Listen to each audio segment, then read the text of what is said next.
It's okay.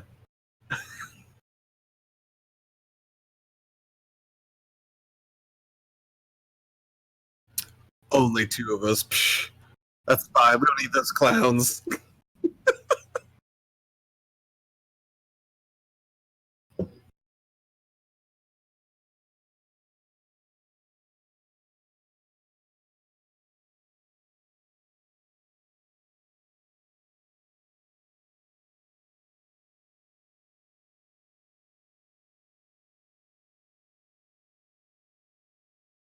Oh. He's saying they can't hear you, man. Is your mic muted? Yeah, it was actually. Oh, okay. I gotcha. You know what? Can I do a mulligan?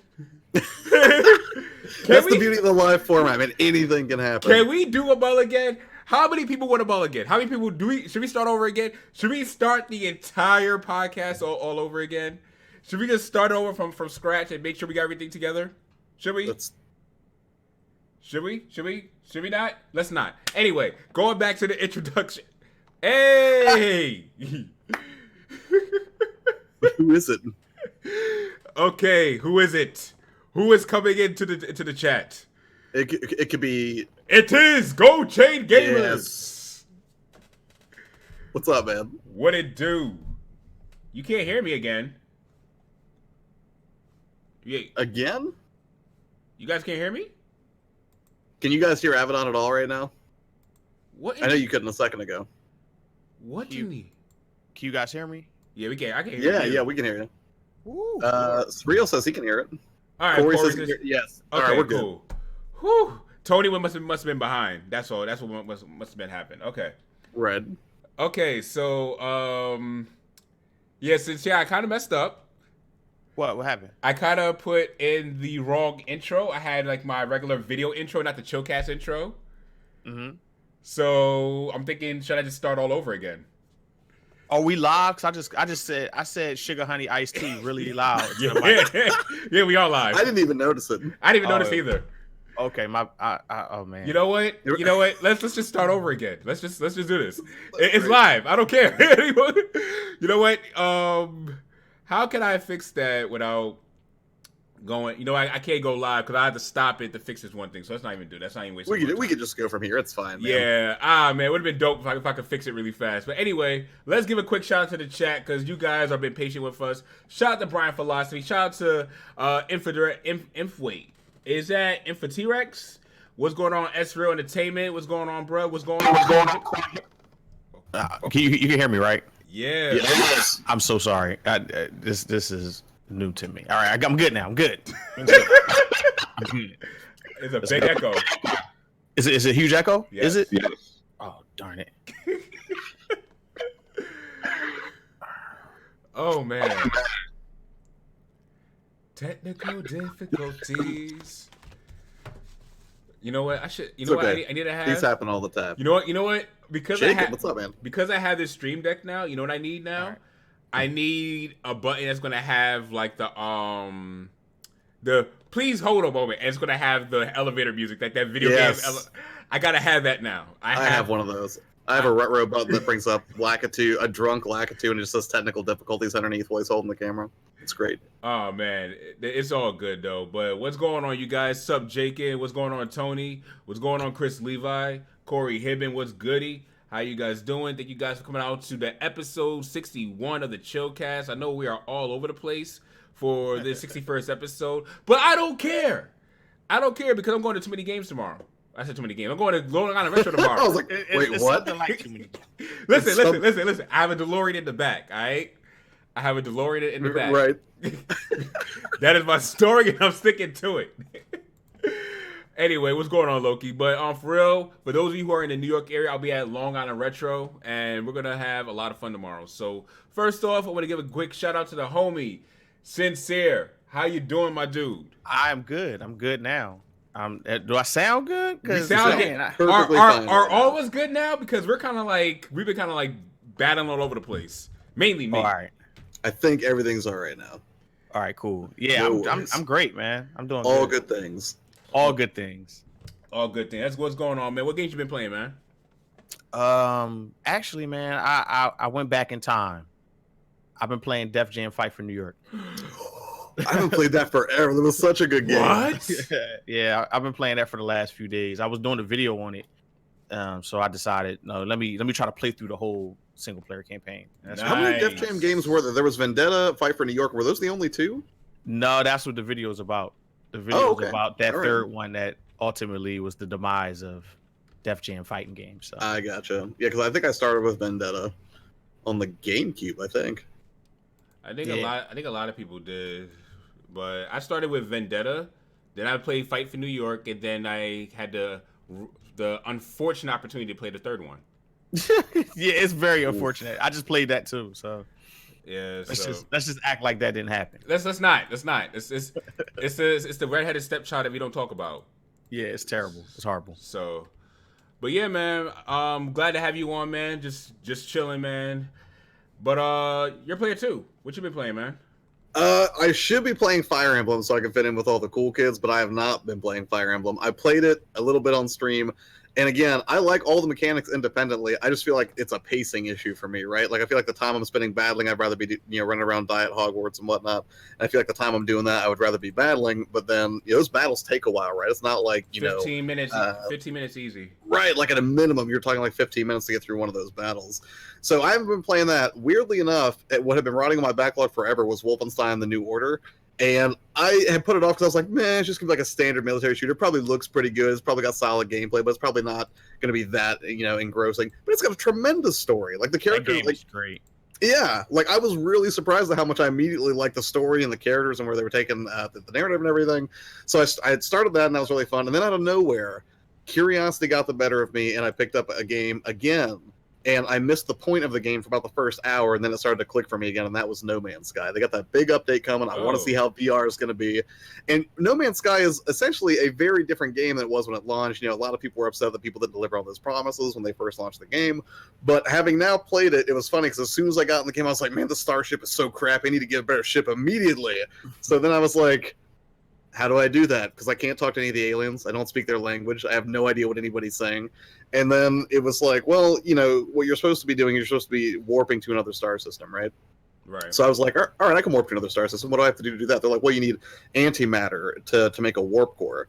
And then I found out that to make antimatter, you need antimatter casing, and then you need antimatter, but you can't make antimatter without a precious metal, and you can't make that without first finding a refinery, and you can't do that without first finding copper to make it. And there's like about 1 billion steps you have to take just to do something as simple as traveling from A to B. And for about the first 30 minutes, I was like, this game is stupid. I have no idea why I came back. This VR ain't even going to be that good. And then after I realized 2 hours had gone by. And after I finally made the animatter to actually travel, I felt so super accomplished. And that's what hit me. I missed the whole point of No Man's Sky. And that is the consistent joy of discovery, not amazing space battles. You want dogfight, you can get Eve Valkyrie. It's not, the best graphics. It's just that procedurally generated, just infinite void of discovery that the game represents. And then I felt really good about it. So I actually have it up right now, but I'm not going to play it because my dad will yell at me. He yelled at me last time I played games on the Chillcast. So were you playing it in VR? No, because the VR update is VR. Okay, the Beyond is when it goes VR. Okay. Yeah, I think Beyond is when it goes VR, and that doesn't come out for a couple weeks. But right now, if you want to get back into the game, if you're thinking about it, it's 50% off on PSN. The only other cheapest place that I've seen that you can get No Man's Sky for PS4 if you want to get into PSVR is Walmart. Hilariously, for like $17.99, but it seems like it's a your mileage may vary type situation. Like if you can find one like in a bargain bin somewhere at your local Walmart, they might have it, but not available online. So a digital version was probably your best shot if you want to. I want to say that I have that on Steam at some point, but I can't. I don't think it's on. I don't have a VR headset for Steam. I mean, for a PC. So right.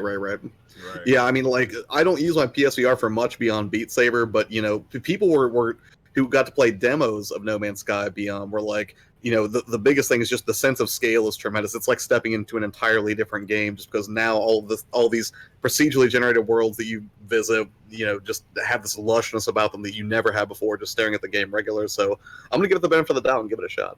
Nice. Quick shout out to the chat. Nintendo with the year. And then we got Chris Levi said, I got Mario Maker 2. Hope you're enjoying it, man.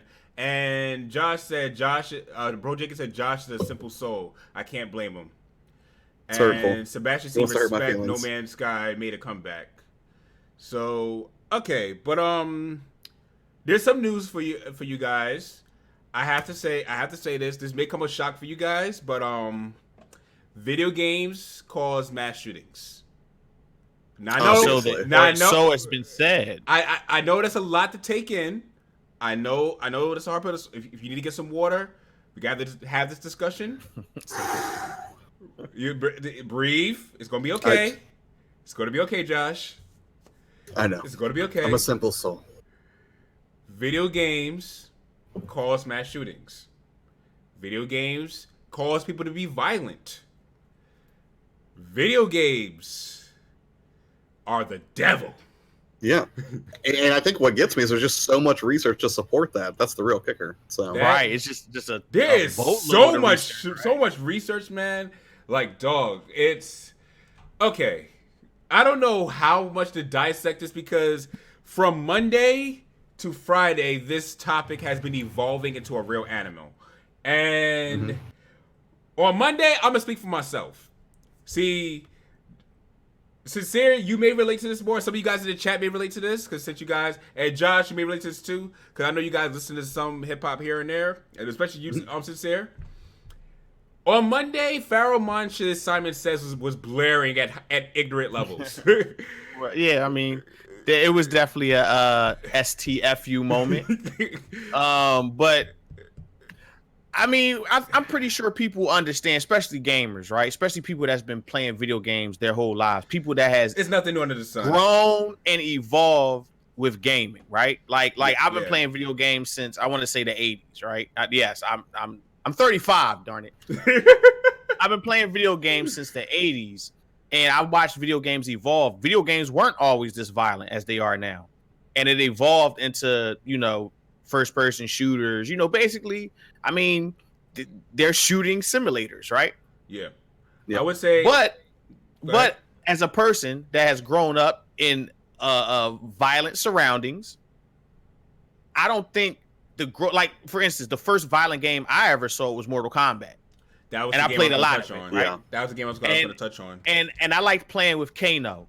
And not once ever did I try to rip a someone's man's heart. heart out. I never once did it. never tried. Come on. Never tried. I never once tried.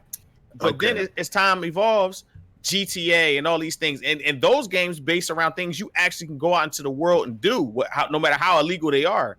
And never once did that game inspire me to go do anything like that. In fact, it was my surroundings that I felt inspired the game.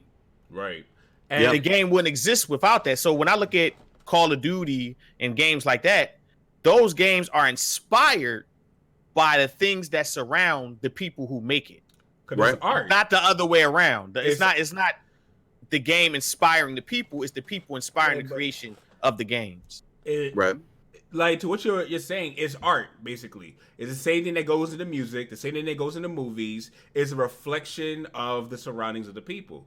So, as you said, Mortal Kombat was like the first case where video games was too violent became a thing. I think that was, if I'm not mistaken, it was Mortal Kombat. It would have been that or Night Trap also. From Okay. Night Trap was crazy. yeah. Night Trap is crazy. But that made people freak out.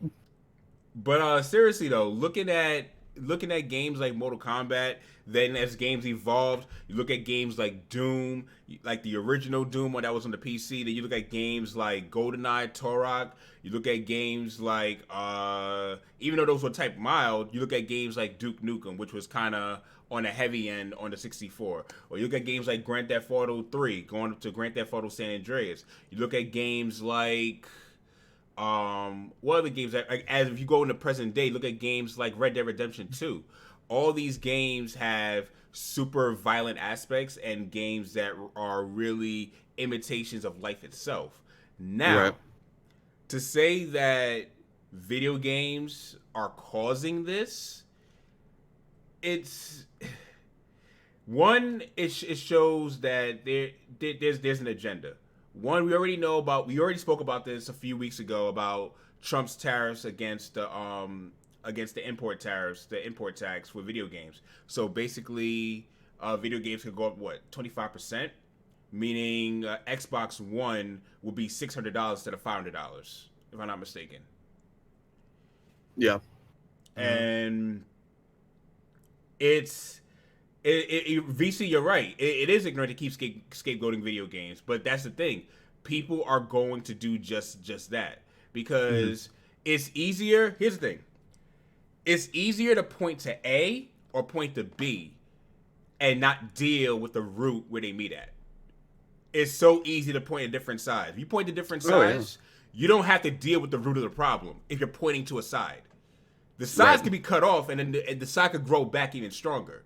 But until you deal with the root of the problem, which is human interaction and human society, and that's something that our government, I'm not trying to get too political, our government is neglecting to address because of the way we handle things, the way we broadcast things, the way we have our media, the way we make things cycle so fast, make people forget about what happened just to move on to the next thing. And I'm dancing around different things, not to sound too political for you guys, but the thing about it is I feel as though video games are taking the worst rap out of this because at first, music was the scapegoat. Now music is in a whole new level, and music is not even talked bad about anymore. It's accepted. Right. Same thing with movies. You know, even someone said yesterday during the Chillcast, I don't know if it was VC, I don't know if it was OJ, it was Baron. It was Baron who mentioned the WWE. Those of you who remember the WWE growing up, it's tame now. It is tame now. Like literally, growing up watching wrestling, you heard every word but the F word. You saw everything on WWF, literally everything. So it's Tekashi 69 was accepted. That's how you know people accept everything now. Music is a shame. Exactly. So it's like I feel as though where we are right now with gaming, and then we're going to touch on into deeper topics because I'm not trying to make this about attacking the president or talking about video games using that. Well, I mean, realistically, a lot of people pointed to I'm not, like you said, not to get political, but the rhetoric that he says that influenced that person to do that, which I don't think that's the only thing. You know what I mean? Like that's, you can't just pinpoint that as the reason why that happened. The same way you can't just pinpoint video games, because guess what? I do think that there's some, clay-minded individual that played a video game and decided to do something dumb because they played it. Of course. I'm guaranteeing you that has happened before. But to make that the majority is... you can't just pinpoint that one thing, But there is one common thing, and I took this from somebody. There is one common thing that, that is a thread through all of this. One common thing. Yep. And that common thing is the thing that Walmart didn't take off the shelves. Oh, word. Word. So wait a second. So you mean the same Walmart that decided to take down? Because that's the thing right now, guys. If you didn't hear the news today, Walmart took down every game that was violent off their shelves today. So that's not accurate. Huh? That's not accurate. No, they still had arms there. They just took down the demo units and video display. Okay. That had violent content. But that's the thing. How do most people watch this stuff? How do most people go into when people go into Walmart and when you go to that demo cabinet, if you see the game is not there, you're not gonna ask for it. That's true. If I go to Walmart and if I don't see the game I'm looking for is there, 9 times out of 10, I'm not going to the guy at the restaurant. Hey, do you guys still have this game? Mm-hmm. A lot of people don't do that. Well, the games are still on display. Well, I saw a post right before I jumped into this podcast, and it was Jake Baldino that tweeted it out. All they had there was sports games and arms. Yeah, that was it. That's what I was about. Bare. It was completely bare. Josh, go to my Twitter. I retweeted the picture of it. I retweeted the article. Crazy. Insane. There's a picture. Man. Go look up. For those of you who follow me on Twitter, go to my Twitter right now. And the crazy part is, it's mostly Nintendo games that are down. The only Nintendo games I Zelda see down, bro. Zelda is gone. Down. You only got Mario Kart. This Arms game. Arms was there. Arms but that's an isolated incident. That dude says mine is not selling the games anymore temporarily. That's not nationwide. And I have more to say on this, but I'll let you guys finish. But that's the whole thing, though. Like, even if we ignore this, if we talk about what they talked about yesterday, because this, even though this is maybe an isolated incident, if we go back to what happened yesterday, they're kind of like playing shifty when it comes to advertisement of their violent video games. And the thing is, it's like you could leave Walmart with a gun that same day, and body armor, and bullets. Right. Ironically, someone got arrested for wearing body armor at a Walmart yesterday. That's irony. But So, go ahead. No, you seem go like ahead. the place you would. Right about now. I mean, not to make a joke out of it, but that would be the place anywhere now. You just don't know when any of this stuff is going to happen. Like, Exactly. it's scary, man. Scary times. Word. So here's my broader thoughts on the situation at large, and then specifically how I feel about the whole Walmart scenario. First off, you're absolutely right. It is way easier to simply point out a scapegoat for something bad that happens than to get to the root of the cause. It's easier to point out some boogeyman. We've seen this historically throughout pop culture across a variety of mediums over the past 60, 70, 80 years, I would say. You're being generous. Yeah, well, yeah, right. It might even be longer than that. Wait, conservative or generous? Are you saying that there's more? No, I said you're being there's more. You're being generous with your number. You're just being nice. I'm saying. Right, like in the 50s, people were terrified of like dancing and rock music, right? And then you move a little bit forward, and then people were like, "Ooh, Satanists and Dungeons and Dragons. This is causing aggressive behavior. This is a terrible thing." They it would have been prior to that. You had the Comics Code Authority come out because one dude was like, "Oh, there's a correlation between aggressive behavior and all these kids that read comic books." So there was that. Then in the 80s, you had heavy metal was terrifying to a lot of parents and said that caused. Then you had gangster rap in the 90s. Then you had Marilyn Manson in the early 2000s. Then you had Jack Thompson going back to video games in the mid 2000s. There's just like this consistent pattern of if there's bad behavior, we need to point to something that caused it that has nothing to do with just bad parenting or bad social policy or anything like that. Rather, it's a lot easier just to point at an entire industry and say, hey, it's your fault that this screwed up thing happened. So I do agree with that. There's always some boogeyman that's easier to point to than to try to work towards figuring out what the root cause is. Now, as far as Walmart goes, I'm going to say this, and before anybody jumps at me for it, I just want to point out that I need to add some context to this, so don't take it at face value right when I say it. Walmart is not deserving all the hate it's getting right now, but let me clarify that statement, okay? It's not cut and dry. right. Hate. Here's why I'm saying that. First off, Walmart does deserve hate for a whole lot of other reasons, right? Like just bad policies for its workers, or just crushing small businesses, or generally having unfair practices and a lot of the things that it does. So there's still plenty you can hate Walmart over, but this I feel like is reaching in at least a couple in a couple different ways. First off, this was not a public statement. Walmart did not come out and say, "Hey, we agree with President Trump. Video games are bad. We're going to take down all the violent imagery as some sort of a PR." Well, they did say, according to this article, they clarified.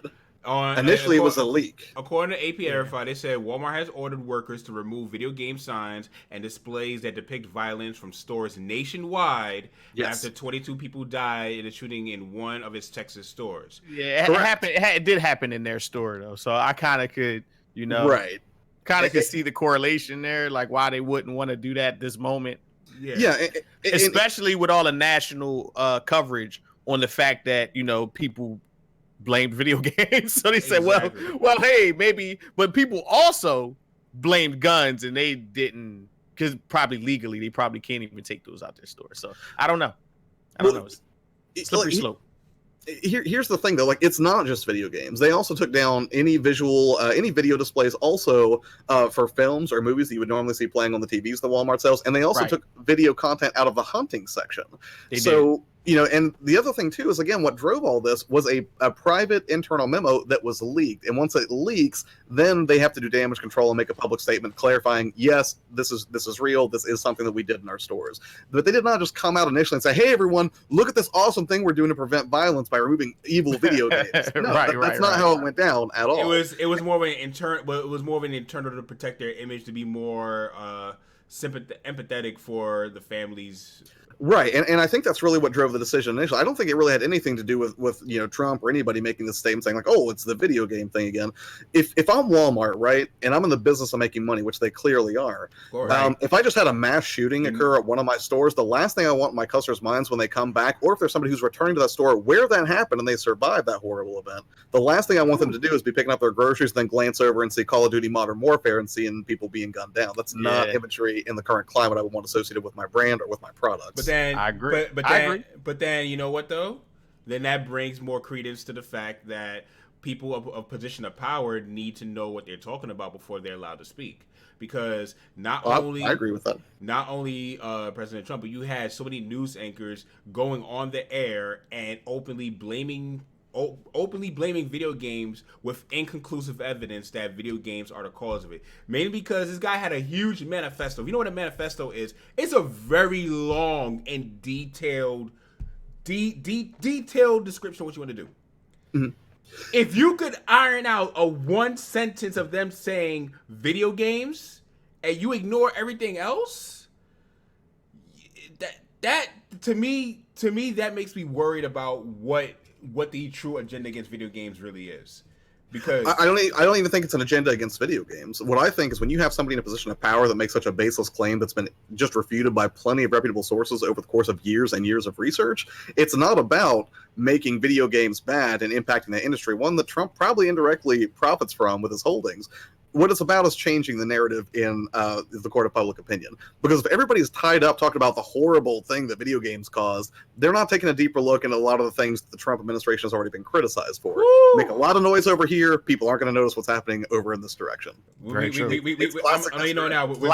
Sleight of hand. We're going deeper in that political run, and I'll be honest with you, I'm not going to play Superman and try to dig anyone out of this. If it goes deep, y'all chilling with us. It's a real conversation. Yeah. And that's the thing. I'm not even making a political statement. Like I'm not saying like, oh, I just you're not a political statement. You're making a real statement. You're making a real statement that people we need to understand. It's like this. You're right. It is to distract from what else is going on out there, because I think it's plausible, right? Like it doesn't matter where your political allegiances lie. What I'm making commentary on is simply good business, marketing, PR. Mm-hmm. If you got stuff you don't want people to see, I mean, you gotta get rid of it. Change the conversation. And exactly as Israel said, it's like it's the best way for us to move forward. It's like you have to move forward. Everyone has to come to an agreement. Like the nation, and in terms of whether it's video games or what have you, you're not going to move forward. You guys are very professional. Thanks, Esrael. Appreciate you, man. We're not gonna move forward unless we have a common ground of agreement. And the common ground of agreement is have better gun control laws. Let me say this. I'm not being political, but I hate the fact that this ignorance is out there. Having better gun control laws does not mean prohibition on guns. It just simply means you don't need an AR-15. It simply means I really don't think any regular citizen. That's all it means. You don't need an AR-15. You don't need an AK-47. That's all that means. I'll even give a pass for shotguns for those who live in the South, because shotguns are cultural things in the South. I'll give a pass for shotguns. But there should be no weapon where a person can eliminate 30 lives at once instantly. And I just don't think that shouldn't be. If most people are coming together with that, and most people are coming together and say, hey, yo, video games aren't the problem, and it don't mean you can buy more than 12 bullets per visit to a gun store, and it don't mean you can't see, VC, we gotta have you on. We gotta have you on one week, VC. But there's a lot with that. Josh, Josh, go ahead. as far as common ground for like what the root cause is, I can offer nothing to the conversation. I'm wholly ignorant of the statistics or the research surrounding it. So am I. It's like I'm not in any way. I feel like I'll talk about business or marketing for sure, or video games that I can do. But if you're just like, what do you think about gun policy? I'm like, I just like shooting people in Halo. I'm not the guy either. I'm not that guy. I just think we all could agree on no one needs an AR-15. That's all I'm saying. That's the only thing I'm saying. necessary. Okay. Have you ever fired an AR-15? It's awesome. But that doesn't mean to be widely available. Yeah, I mean, yeah. That's what I just don't see why it's necessary for a citizen to just have that. Like, because that's the thing. I'm not gonna say, like, for me personally, this is personal opinion. This is not my no judgment. What should be widespread application. Guns are awesome. Shooting guns is super fun. That being said, I'm not a professional. I don't know everything about like how to clean or properly handle a gun or anything. And I certainly should be able to go buy one. I don't think so. But that's just me. This is good. No, I'm glad you said that. This is good because as an American, it's like there should be laws that have a compromise of both. If you have that type of gun, there should be open areas. There should be different zones for different types of guns. That's what I'm getting at. So for what you're saying right there, have different zones, different types of guns. If you want to own a gun, then fine. I mean, yes, you cannot be in certain zones with that gun. You cannot have open carry with that. And that's the like. So the other day, someone was like, "Well, I don't think any civilian should have access to guns," and like I can totally understand that position because there's a lot of idiot civilians out there, myself included. But what I will say is that when it comes to the idea of just like that's going to solve the problem, I don't know that it does necessarily, because my thing is there's nothing. You can have 100 guns. It doesn't matter if you're responsible about it. But the thing is, like, how can you really concretely determine that? On paper, someone could be completely, tick all the box for somebody who is, completely, able, you can sell a gun to them and everything. But then mentally, you have no idea where they're at. So, and for me, if I had to, just high level it, like, just armchair sociologist here, I mean, to me, it would speak more to a heart problem or a compassion problem with that, I think is prevalent in America, but you don't see in other nations. But I have no data to prove that. That's just a feeling. I feel the same way. I agree. That's compassion for our fellow man. So moving this back towards video games, I feel as though with that said about the policies and everything, it's easy enough to say, it's easy enough to draw the conclusion that video games don't even fit in the same spectrum of this conversation. You see how we went deep in this conversation? It has nothing to do with video games. Right. My point exactly, and why video games don't need to be mentioned in this whole topic whatsoever, because it's a totally different animal altogether. It's just hard to gauge what makes a person do that. It's hard to really. There are so many different factors. Yeah, it's hard to pinpoint. They have so many different other things going on with them. They got mental issues they probably got going on with them. They got things that they're probably not happy with. There are so many things that we have to consider, and so many different variables that differ from person to person. So it's like, at the end of the day, if you like your video games, play your video games, enjoy your video games. Don't try this at home. Let's move on. Let's do it, brother. I'm super happy with moving on from this topic. Yeah. I'm super happy to move on from this topic. You and me both. It's just depressing. It is. So let's talk about something that's actually a little bit uplifting and it's actually surprising and a little bit weird, actually. So basically, the University of California is actually, Irvine actually, is actually opening up a Smash Brothers scholarship for the top Smash Brothers players.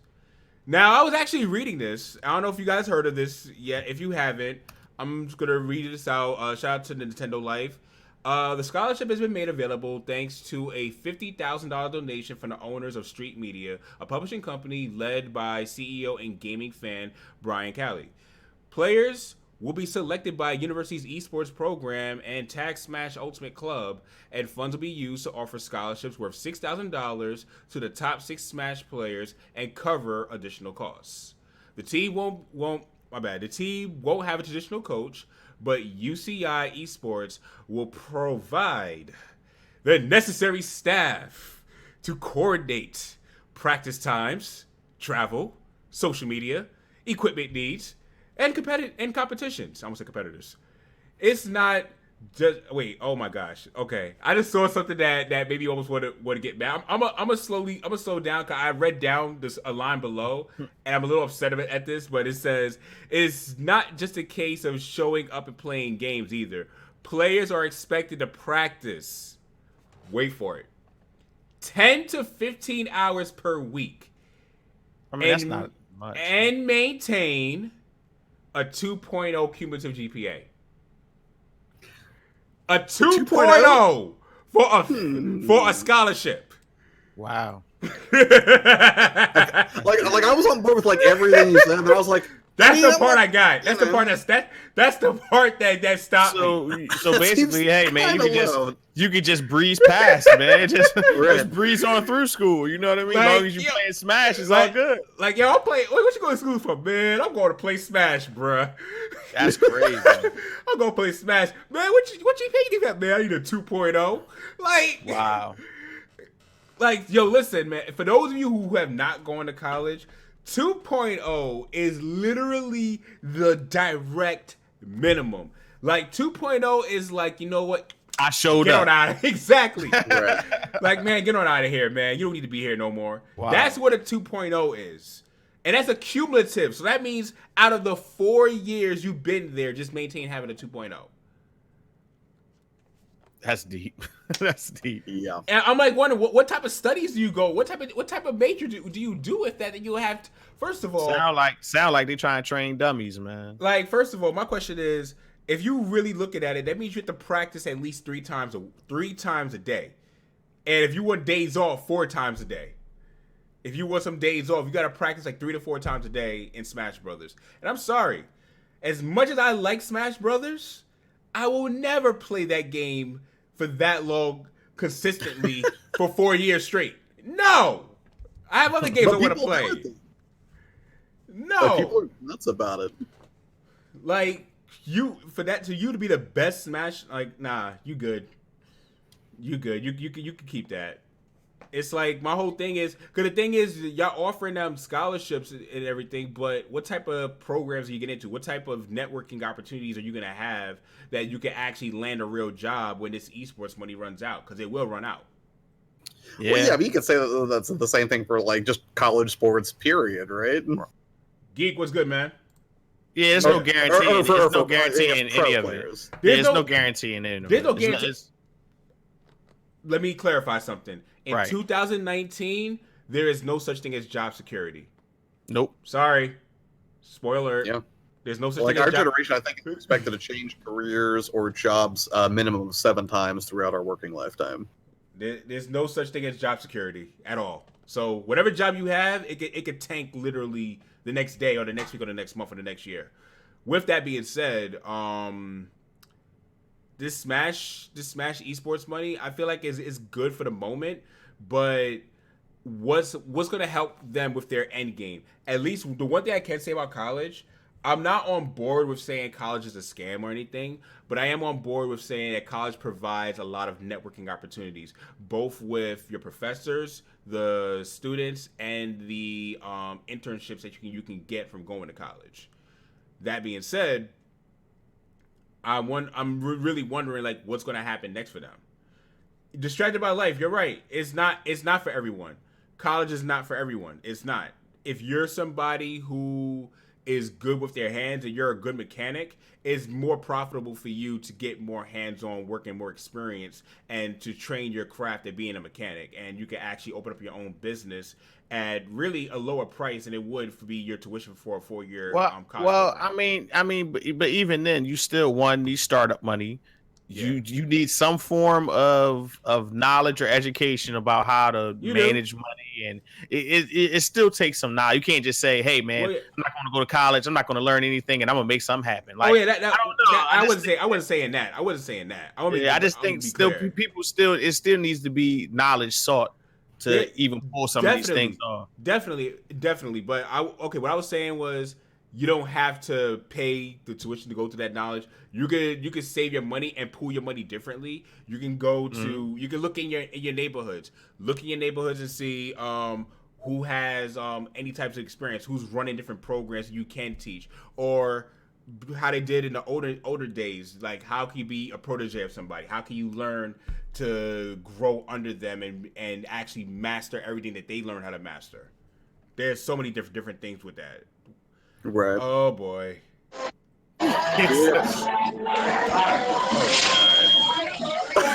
Man's at a party. So loud. Is he at a party? Can you not? It's mad loud, dog. Yo, Dog, where you at? I'm out in the village, bro. Dog, why is it so loud back there, dog? That's just how it is, man. It's loud out here. I'm about to mute your mic, bruh. No, I'm about to start walking.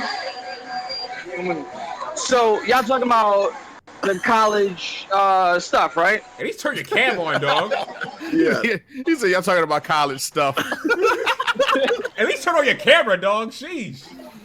You know, Yeah, y'all no, I talking can't about turn the that camera. You know college what? Never stuff. mind. I'm out. Bye. Buy chips. He said I'm talking about college stuff. Y'all talking about that college stuff over there. Ladies and gentlemen, chips and sticks. The Gone one and only. already. So yeah, I want to pass the floor to Sincere. I want to pass the floor to you because you told me recently, like I remember a few episodes ago, like you got a chance to go to Harvard for. I didn't go No, to Harvard. no. Let me finish. For a graduation. Yes. I was gonna finish it. I was gonna top it off. Pause. That was a good one. I wanted to say, you got a chance, and you said it was really inspiring to see them go, like everyone like leave across the stage and everything. It got really inspiring just to see, everyone do what they have to do. What was it like to go? And the reason why I'm using your example because Harvard is one of the most prestigious schools in America. So compare that to this college. I'm not saying it's not the most prestigious, but it's like to maintain a 2.0 GPA. What is the type of energy that you felt where you saw them leaving the stage? And I'm not gonna do a comparison, but I'm just asking, like, what was the type of energy, what's the type of experience that you got from that? It was Harvard Business School, and just the fact of knowing who graduated from there and what they went on to accomplish. Right. So what it feels like is maybe I'm sitting amongst a future, real estate mogul or something. Like I'm sitting around the future of business, really. You know what I mean? So, I mean, of course, maybe no one from this class turns out to be either. You just don't know. But because of, previous people that graduated from Harvard Business, it just, I don't know, just an energy there. I mean, I was sitting right next to like Kevin Love and Ciara and a bunch of other celebrities that was there. It was just had a good vibe to it, and everyone was very sharing. Right. With just talking about. I talked to so many people about different stuff, even what we do. So it was just interesting, man. Just no bad vibes. All the vibes were good. So, and you just felt like you were privy to something special. Like I was just around something special. So that's the part that I want to focus on, because a lot of people, I feel as though that's kind of like what I'm going at. When these people graduated, you saw a legacy. You saw something further in.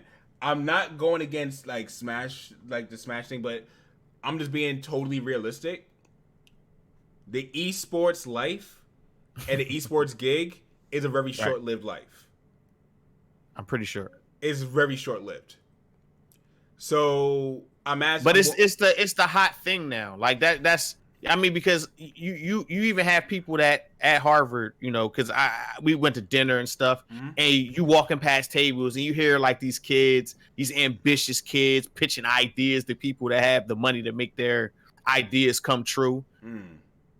Some of those ideas were stupid. I mean, for a person that didn't graduate from Harvard, it was like, but I have, done business, and I've been around people that my father runs his own business for the last 30 years. So I've been around people who've run successful businesses. And I'm like, the model that this person has for this business is so flawed that they're going to lose a lot of money. Now, esports is something fresh. It's new.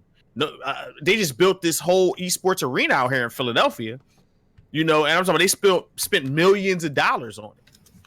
So obviously it's a profitable business. Now I don't know about the individual being able to sustain that as a career for 5-10 years. I don't know about that, but maybe them doing that will lead them in a direction for what they do for the next 20 years. You just never know.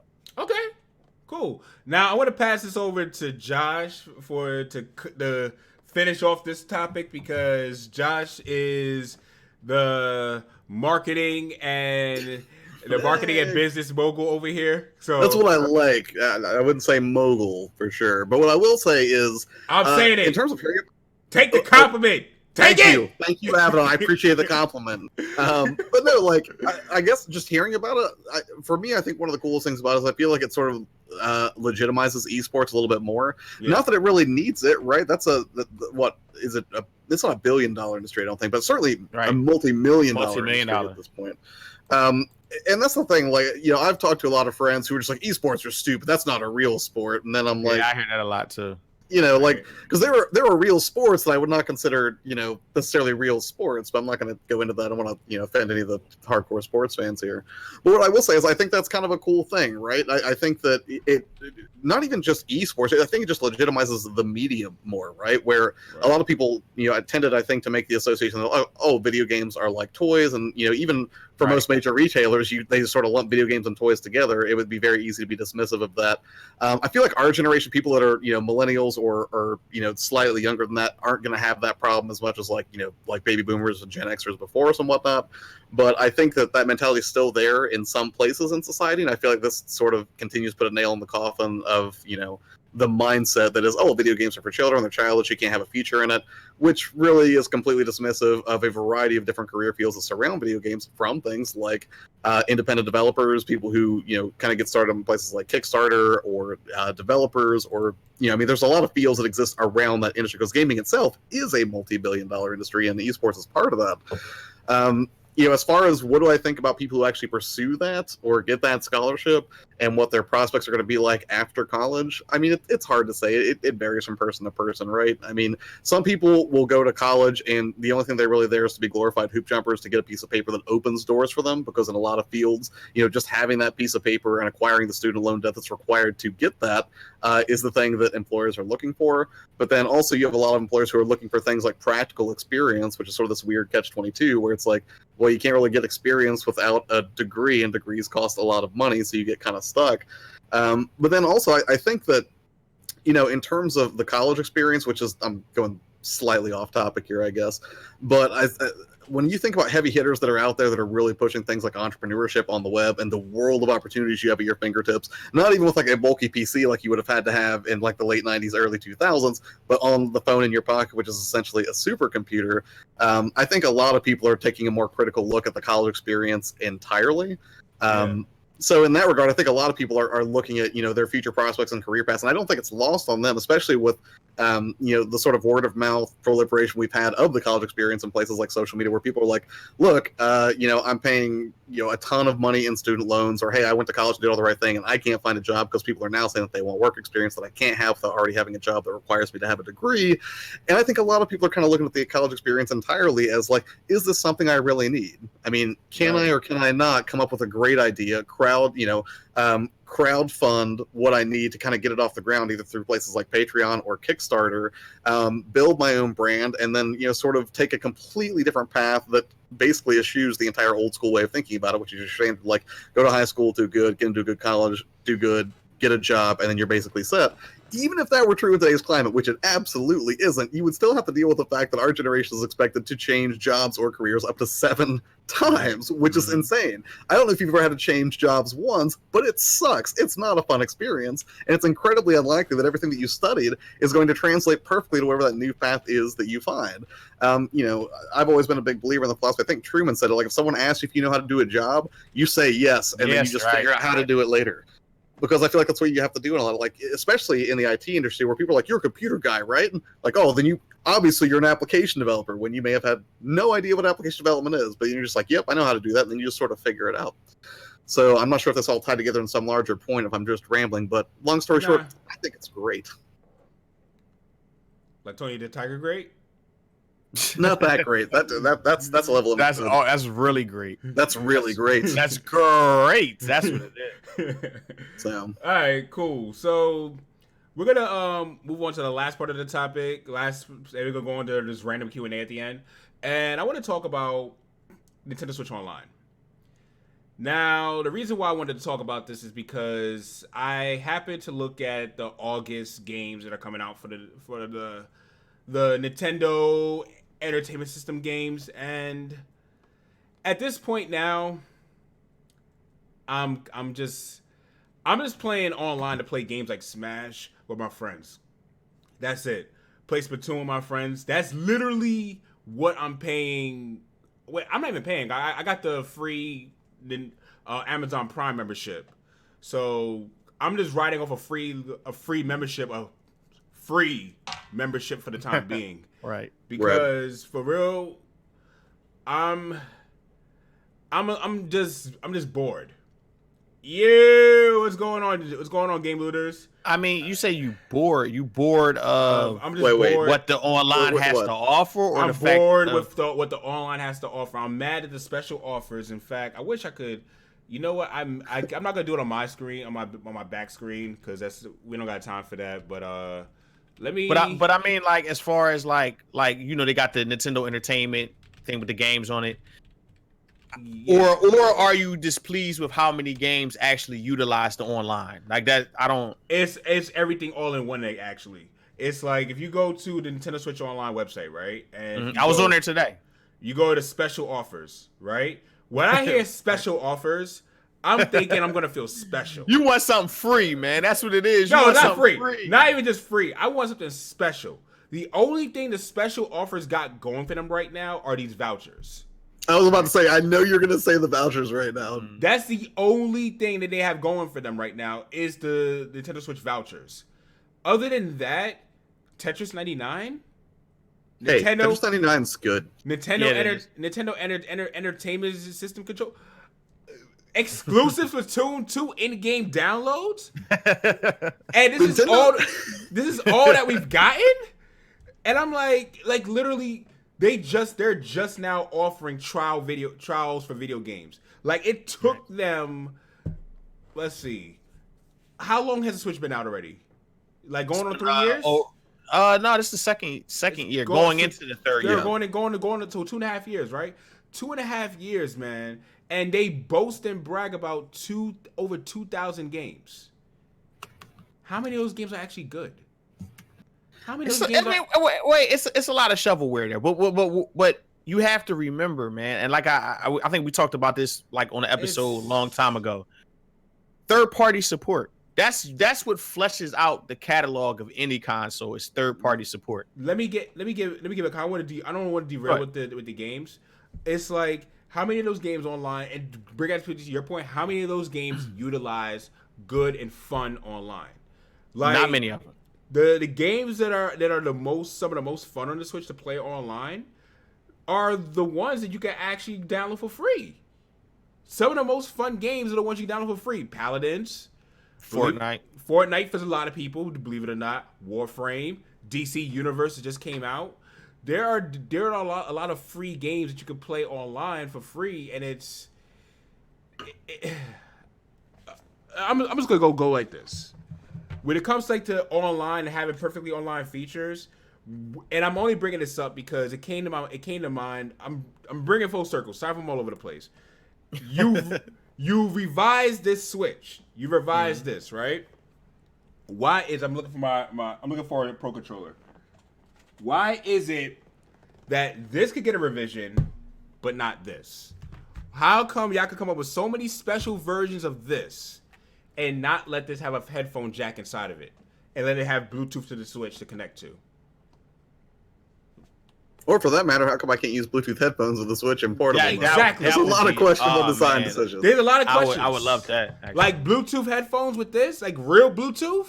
Come on, like that would be great. If Nintendo could use that with their online, I'm sure a lot of us will be a lot more happy with the services. And playing games like you only have games like Smash Brothers you can play, and even though yes you're paying $20 a year, I wouldn't mind paying 30 or 40 if the services were upgraded. Yeah, that's just me. I wouldn't mind either, to be honest with you. You go ahead, Sincere, and then my anger's rooted in something entirely different. I mean, but see, I'm not like angry, right? Because it's $20. Irritated, I should say. Okay, but even being irritated by it, they have enough games that I would play online from their first party. You know what I mean, and the free games. Did I expect it to be Xbox Gold? Of course Xbox not. Live? No, I didn't expect that. I don't even expect it to be PS Plus. That's what This is something. 40. This is something as the more successful the Nintendo Switch gets, I think this is something that they'll compound on to make it a better service over time. Agreed. Wait, John's crazy. Sorry, go ahead. John's scared. I know that does sound like I'm just like making excuses for him or giving him cop outs. No. I have no problem with your position. It's just in my head. I'll get to it in a minute. You go ahead. But I think they will build on. I do agree with that. I honestly believe that over time it'll get better because I think, me, for what I feel, from what I've seen from afar, that they might not have been completely ready for the success of this console. This console is like they were shooting dice and they said, "Oh, we hit, really?" So and now they kind of building on that success like as they go along. I don't think they were ready or prepared for this level of success. So as time goes on, I think it'll get better. That's what I think. Agreed. You say you don't think they were prepared. My question about that is how? You've had consoles on the internet since 2004. It's been 15 years. You've had numerous competitors to look at and build off of. Listen, how do you not nail basic functionality like reliable connectivity or making sure voice chat's just a thing that's native? First of all, to add what Josh is saying, how was your Wii U more ready than your Switch for online? Yeah. Like why are friend codes still a thing, right? How come there's not just a single unified account that I can log into? Why can't I just go buy stuff on the eShop from my browsers, have it appear on my system, and do remote installation? It doesn't do that. You do that if you buy games. Oh, does it? Can you buy them online now? Yeah, it's been like that. It's been like that for a while. Sorry. All right, I overstepped my boundaries there, but nonetheless, I've become so accustomed to Nintendo's crushing ineptitude in the online arena that I just can't stand it. And it gets to a point where people are like, they want to do crossplay or something on a different platform rather than try to go to the Switch because everything's just so complicated. Who thought it was a good idea to make voice chat accessible only through a mobile phone that you would then try to Frankenstein up life support system? That's a terrible idea. I'm about to address that. The worst ideas of all time. This right here, this has so much potential. And it's wasted potential. I don't know. I don't think I can ride with you. Listen. I don't know, man. Listen. Hear me out where I say it can have potential. If you use this as just a standalone secondary app, not a main app, but it was a secondary app where you could basically message and instant message all of your friends who have added on the Nintendo Switch. They don't have your phone number. They don't have your phone number. They don't have any of your personal information. They only have you added on Switch. You could text them, say, "Hey, are you available to play?" Or you could do secondary stuff like here, like Splatoon 2 and Smash Brothers. You could download stuff. If this was just a sister app to the main stuff, that would have been good. But we're literally doing that now on this app. This exists already. But it's not a sister app. This is a main thing for voice chat and everything. That's what I'm saying. The voice chat and everything ran all natively from this. But that's what I'm trying to say. App. Yeah.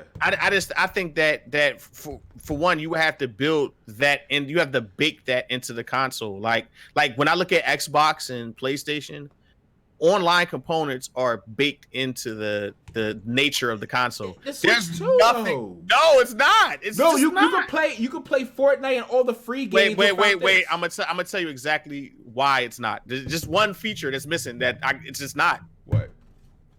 there's no Ethernet port. Oh. There's no Ethernet port in the dock. There's Yeah. no Ethernet port, bro. It's not meant to be played that way. Yeah, When you get a pro controller, right? Because I play a lot on the TV. I know some people you play on the TV. Yeah, I play on the TV, man. Yeah, no, I play on I the do TV. too. We got a problem with Almost that? 100% of the time. I do too. You got a problem with that? Some people crushed me out for it, Paul, Nah. for playing on the TV, Nice. you know, Pro and I controller was is great. right. So, but the pro controller doesn't have a microphone port. It doesn't have That's my headphone point. port. And the thing is, this controller is so comfortable. This is one. It's a great controller. This is one It's of great. the most comfortable controllers I've ever owned. And the fact I that think I'm playing with the best one though right now. This is the best. I controller. give it to you. That's the elite, right? No, this is a Xbox 360 controller. Yeah, No, it's I will say. Look, he said he did this. No, I'm just like the I think it was the original Xbox controller S. Like the first time I had staggered analog sticks, because till that point I was like, DualShock's the best controller, no one can beat it. And for some reason, staggered analog sticks just. I feels told better. you. I told I'm that. like, Remember that video? There's no reason for this, and yet it does. Remember that video I did? And you remember, Josh? I did a video comparing DualShock 4 and this, and I said this wins because of the non-parallel joysticks. Parallel joysticks for me is, but it depends on the game. Like okay, shooters. Yes, I love the Thank offset joysticks. Right. Thank you. Fighting games. Definitely fighters. No, fighters. I probably need it. For me, because having my buttons here and my D-pad here feels right for my thumbs. Having to reach down for my D-pad kind of feels weird. It doesn't feel as comfortable as. But you see, I play fighters more like the arcade. So I use the joystick to get my easy quarter circles in like this. I'm a D-pad guy. See, yeah, I'm half D-pad. I grew up on D-pad, but I'm a natural with joy. Like even with you remember what happened to chips like Tekken. You remember what happened to chips in at too many games? Yeah, yeah, he ruined chips. Chips saying he ain't in the chat. Yeah, Chips. Where that footage at, Chips? Chips was supposed to put that footage out, man. Chips is talking about how this footage don't exist. Wow. He didn't delete it. No, he said me beating him, it doesn't exist. It never. He said it never happened. He said check. I want to. He said he just showed me the footage. Right. You recorded it too. Yeah, I recorded it. See. Wow. Chips That's deep, Chips. Chips, that was content, Chips. Hashtag Chips, footage. Hashtag Chips is a fraud. Oh man. But anyway, we're gonna go into Q&A. I just wanted to rant a little bit about the Nintendo Switch. We got some time to talk to you guys a little bit. So, what are some questions you guys got for us? Speaking of which, how's everyone's week been? It's been a crazy week for a lot of us. I mean, it's been cool. It's nothing for me. Nothing out of the ordinary. I actually been watching Josh in the morning. Oh yeah, you did stop by. Yeah, I need. Thank you for that. I need to get up early. What time do you go live? I've been going live at right at or a couple minutes after 8 a.m. Eastern every day. See, I need to get up on time. That's the thing. I don't get up. It's like 9 o'clock. I get the notification on the phone, and I just while I'm drinking coffee, getting ready, I just put it on there. And, right on. I'm glad you're tuning in, man. Like, because the thing is, like, it was a real leap of faith for me because, you know, for me, the whole decision to try out doing live every day was rooted in just the frustration I was having with pre-produced stuff. Because I'm like, I would be such a perfectionist about like, ooh, this editing has to be perfect. I have to make sure you know the lighting's right. And I was like, this is so stupid and borderline hypocritical. Because I always tell people like, hey, content value is more important than production value. Don't sweat that. Just get the stuff out there. But then I'm sitting here sweating like, oh, should I position this game better in the background? I'm like, this is dumb. I should just see if I can just put information out there in the live format and see if it works. It's the shortest path for me to be, I think. So anyone have any questions for us? Any questions at all? But for me, I will say this, Josh. Even though you're live, the videos is still quality. Thank you so much. God, that feels so good to hear. I've been sweating that so much. And the presentation. So like, yeah, it's still good. So I think it'd be fine, to be honest with you. Yeah, I'm gonna try to I think my goal will be, if I'm live streaming 5 days a week in the mornings. Like at first, I was like, yeah, I'm gonna do it twice a day, and then I was like, well, maybe it's slow down. That's awfully ambitious. But I think what my strategy is going to be is to do it, just on the mornings, 8 o'clock for about an hour or 40 minutes. See if people want to hang out and chat a little bit afterwards. And then on the weekends, I'm going to try to just improve the stream by like 5 or 10% every weekend. Like maybe I'll add background music this time, or maybe I'll figure out a couple of on-screen graphics. So, I don't want to basically recreate the problems I was doing with pre-produced video in the live format by agonizing like, oh man, this lower third looks awful. I can't go live today. Like, right. But I think once you get a good, because you got a stream deck and all that stuff, right? Yeah, that helps tremendously. Yeah, you'll definitely be fine like that. Because right now, even without all that stuff, just the information is key with content.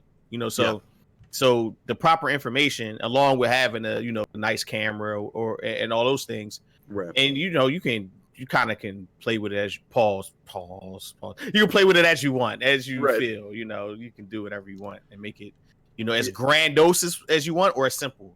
Right, and it's one of those things. Like, I also like the idea of a new challenge, because I almost felt like I was getting into like this routine, right? Like I had narrowed the production of pre-produced stuff to a science where it was almost becoming like a factory, and I was like, I really want something to mix it up a little bit, just to feel like a new creative spark and tackle something, like a new challenge. And live will do that. It's just terrifying, right? Live format, anything. So how this podcast started out, right? I've had my fair share. Yeah, it's terrifying. I've documented mess up. So right. Distracted by Life had a question. We have 3 questions actually from the chat. Distracted by Life said, "Did you guys hear about Reggie Fils-Aimé's achievement for Gears of War 5?" No, I have not heard of it. The Reggie Fils-Aimé achievement? I have not heard about it. Distracted by Life, can you elaborate, please? Yeah, please. I'm looking right now. The Starkwood has an article. Charity Scott said, "In your own words, what do you all consider cheating, and do you believe that there's different levels of cheating?" You talking about in gaming? Like I don't think she's talking about gaming. If you're in a different times, no, I'm kidding. I mean, I don't think she's talking about gaming, y'all. Oh, you talking about like just?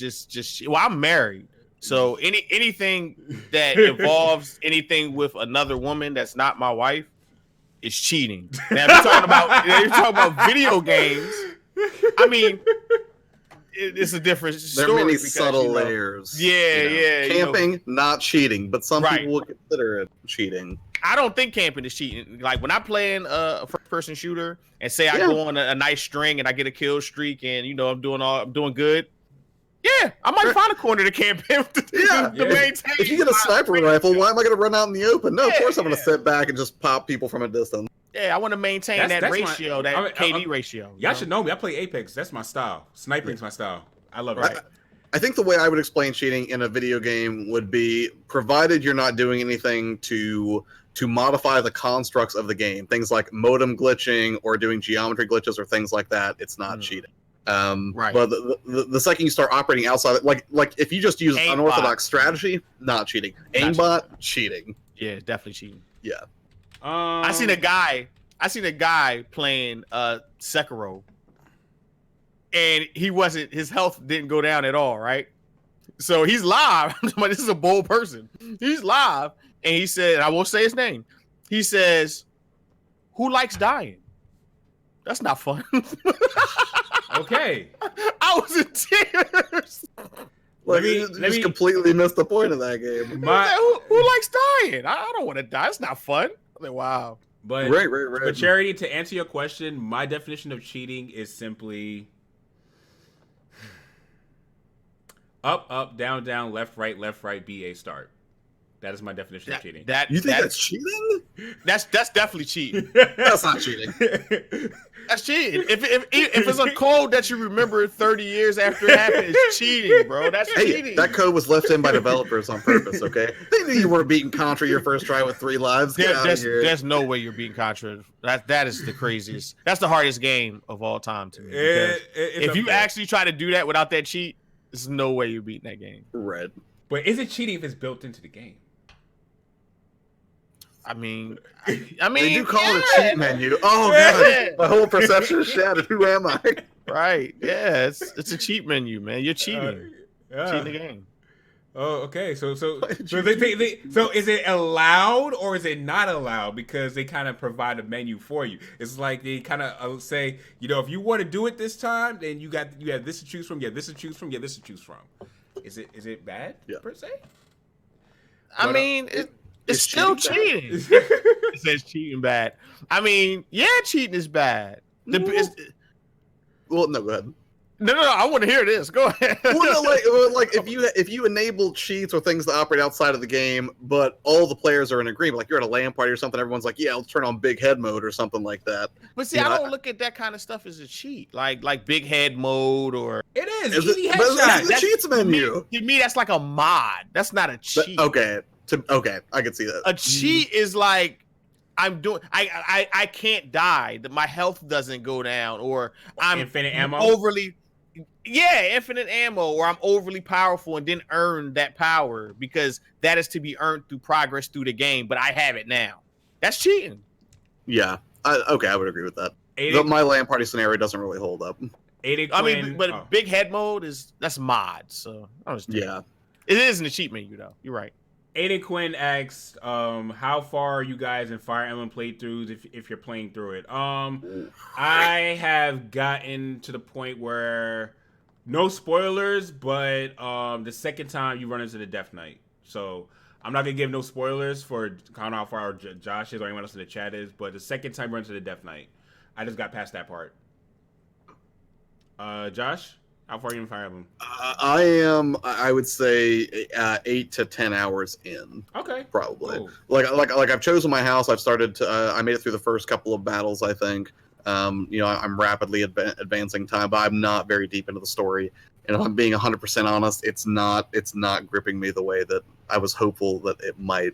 I don't want to say I'm going to trade in the cart only and keep the collector's edition stuff so I can get trade that it in.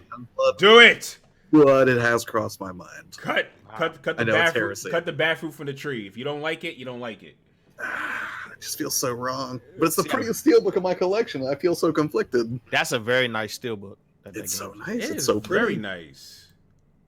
Which one of you guys are better at karaoke? Me. I'm awesome. I probably sincere. I would say. I'm absolute trash. But I'm great, bro. Tony said, What do you think of the sample music tracks in Astral Chain? Woo. He talking about your track, right? He the said, track you and Nick did? Oh, the sample. Are you talking about my track or the sample track that me and Nick did? Or are you talking about the music in general? Yeah, that's it. Woo, Ric Flair. Yeah, that's what. Woo, I listen to it in the car at home. Woo, yeah, that's exactly what you should say to it. That joint is crazy. I did y'all thing. Charity said, "Who is someone dead that you would have enjoyed to have a one-on-one conversation with?" Stan Lee. Muhammad Ali.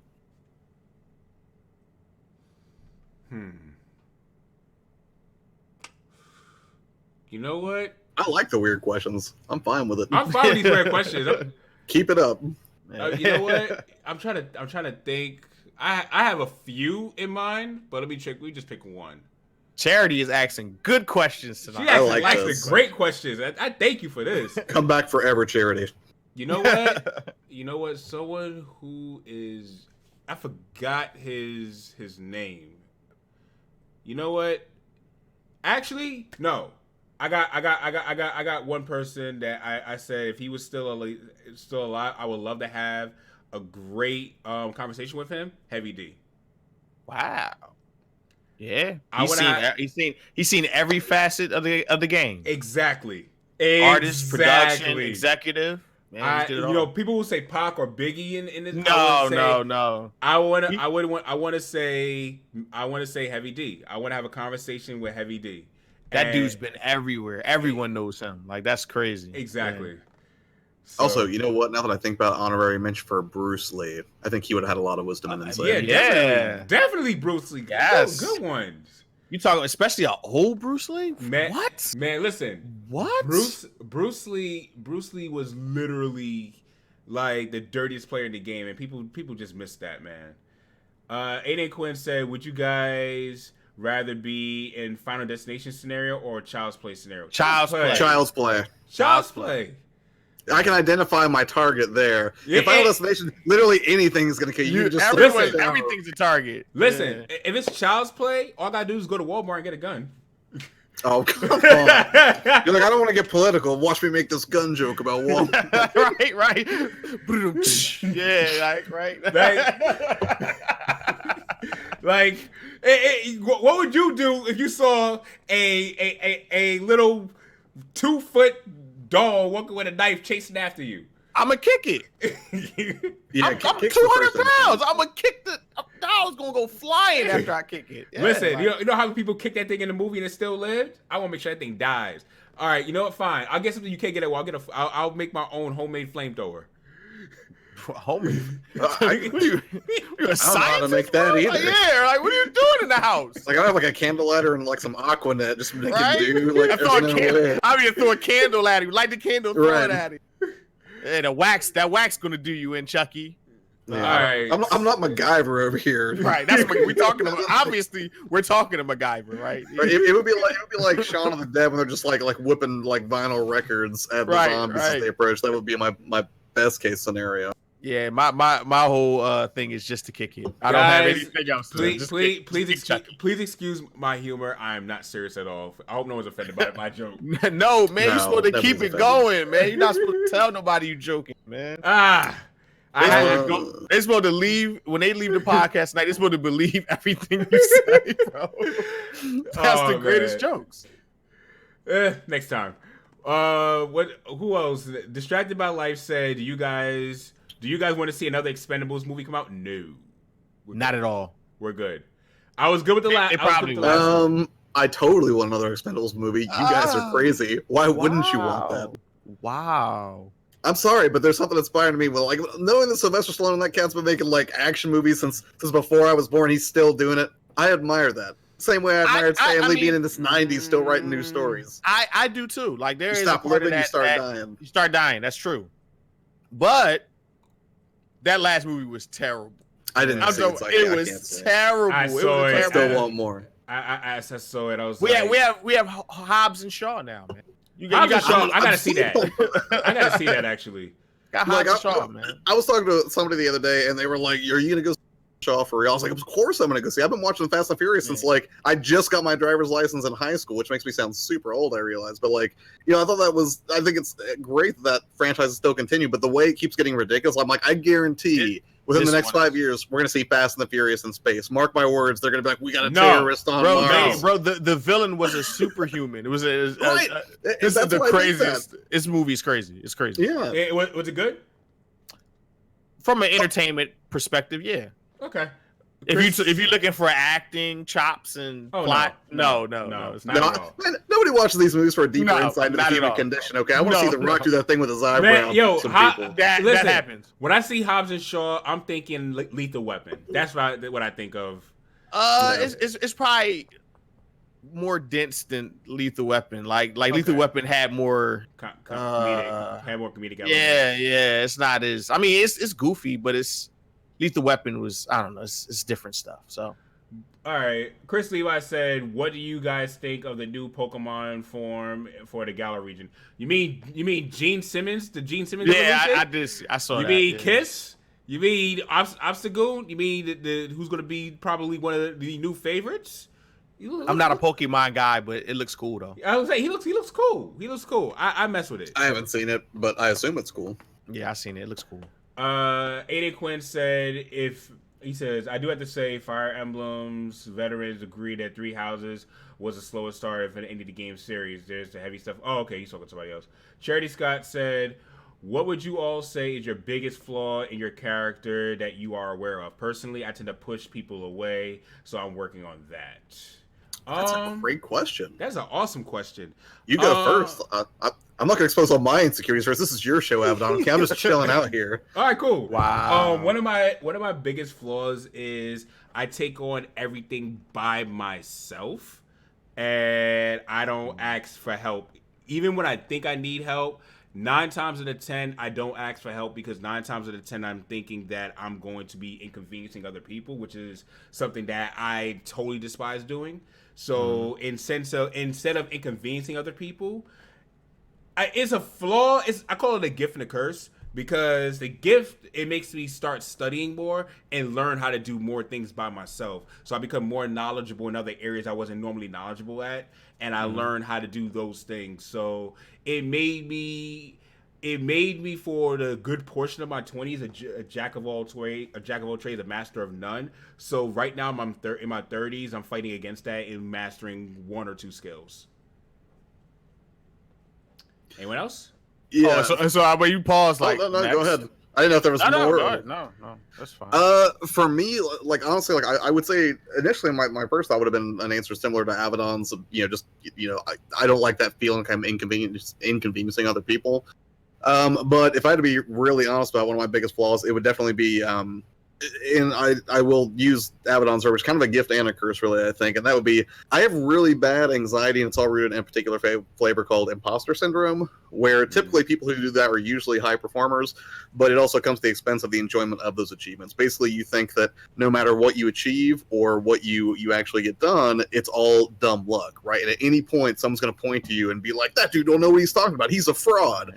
And they're just going to uncover that everything you ever achieved was luck, which is really quite awful. It makes you a hard worker, but then you don't really get to enjoy it as much. And it's one of those weird things where it's like, logically, you can see the absurdity of it, but emotionally, like when you're in the moment, it's incredibly difficult to kind of, be that self-aware about yourself. Right. But I would say it's a gift, because I think without, that anxiety, without that drive that I have, I don't think I would accomplish as much. And I think it's also responsible for some of the creativity that I have. I'm not the most creative dude in the world, but I feel like, if I didn't have, that constant voice in my head that's just, kind of running me ragged mentally, I don't think I would come up with, very interesting stuff a lot of the time either. So, you take the good with the bad. Everybody's got problems. So is it a flaw? Yes. Is it one that I can live with? Probably. I'll just keep drinking Red Bull. That'll get you through. Absolutely. Because the doctors say caffeine's the best thing for generalized anxiety disorders. Right. For me, I would say time management, procrastination. Even though like a lot of people think that I do a bunch of stuff, right? Which, I mean, I guess, my output just with anything, whether it's work or just life in general. But I know myself that there's time when I could be doing something that I don't, and in that time period, I feel like sometimes I'm wasting time, right. And in my mind, time is like one of the most valuable things, like more valuable than money, like time. You and me, we're on the same page, bro. So to manage time is like a art or a skill in itself, and that's something that I'm talking about. And this was a problem with my relationships, like time. Like I would just totally mess time up. I would tell somebody to be somewhere and won't be there, or because I'm managing time wrong. You know what I mean? Sometimes I have to tell people I can't do it because I don't have the time, because I already committed to something. That's one of my like huge things. Like there's something that I consistently been working on for the last 20 years. Yo, my dude, one of my friends actually looked out for me and suggested that I actually go ahead and buy a whiteboard calendar, which I actually do. I'm looking at it right now, and I have my schedule for the entire month down pack already. And also to get planners. Yes. And have planners to go along with those same days. And honestly, my dude, doing that, it does help.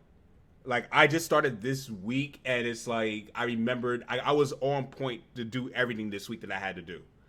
So it does help you maximize your time.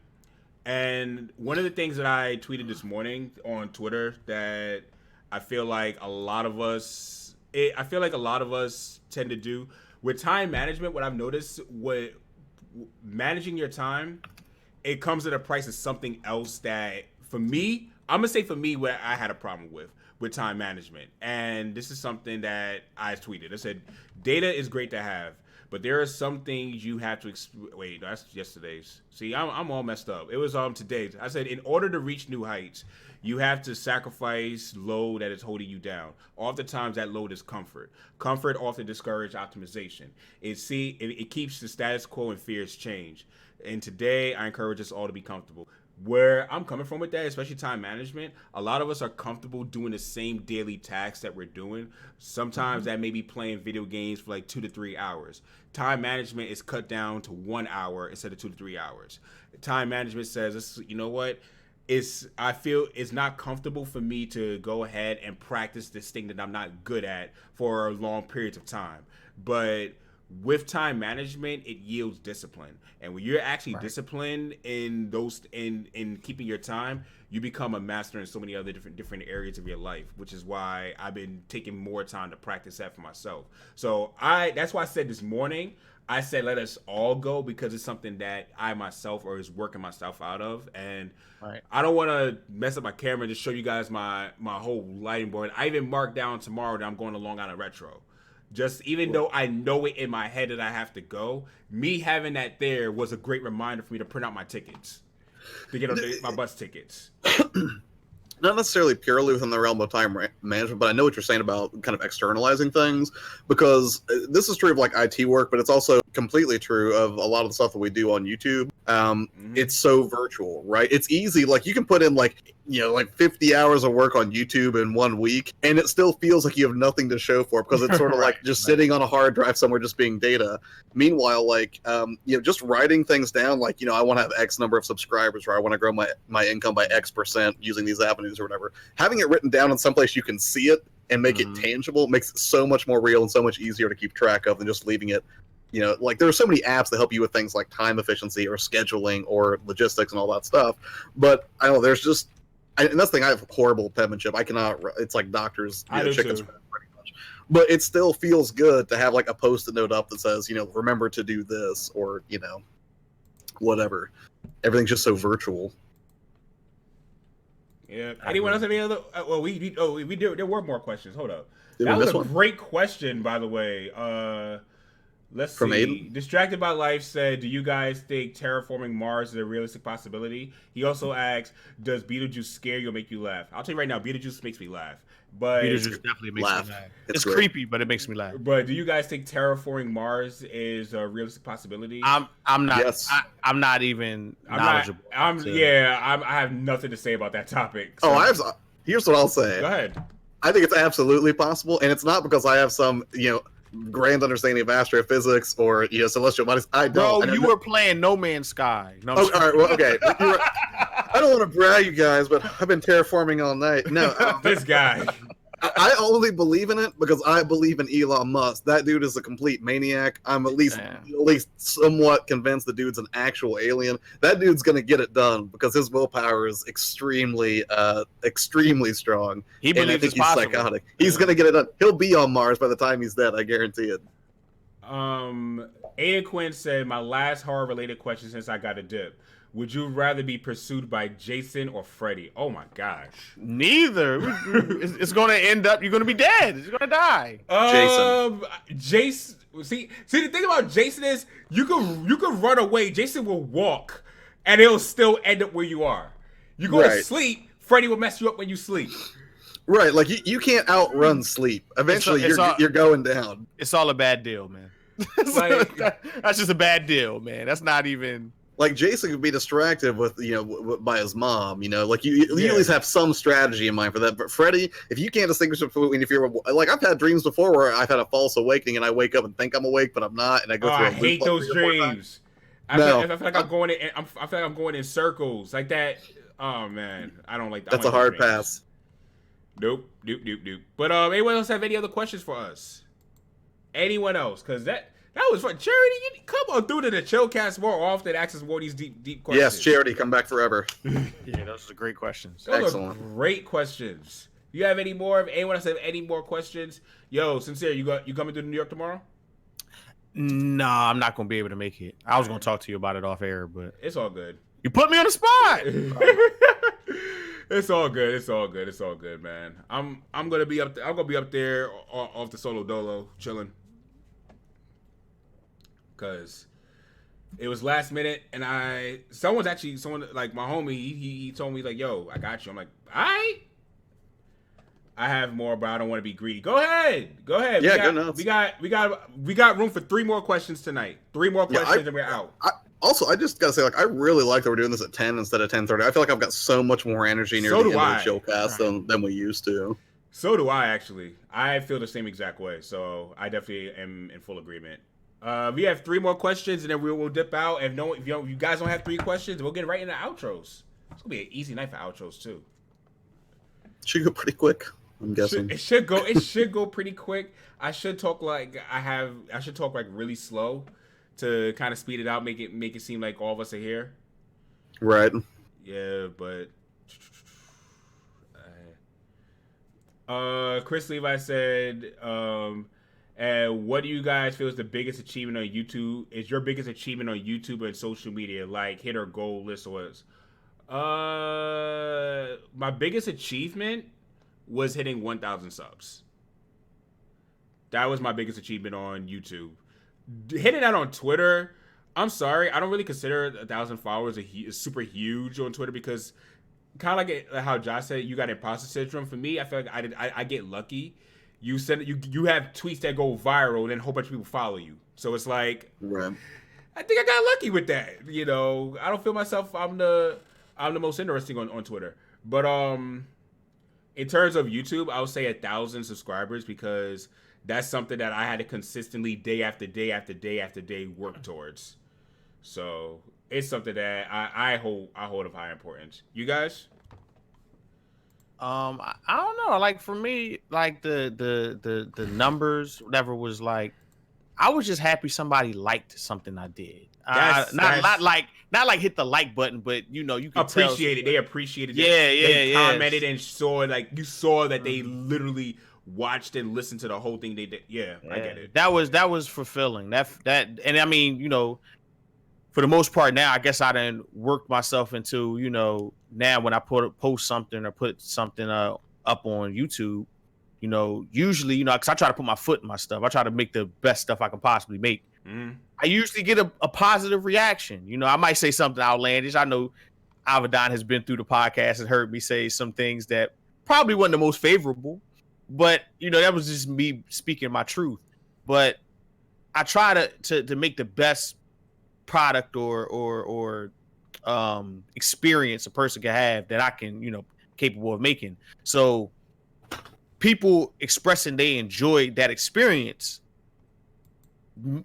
that's the thing, that's the accomplishment to me. Like that, I know that sounds corny, right? It's not like something that I wrote down. No, but it's the truth though. The truth is like that feeling is what I try to achieve over and over and over and over and over again. That's what I'm chasing. Now, if that results in the numbers being bigger and more subscribers, then so be it. But the feeling of my work being accepted positively is probably the best achievement for me. Right on. 100%.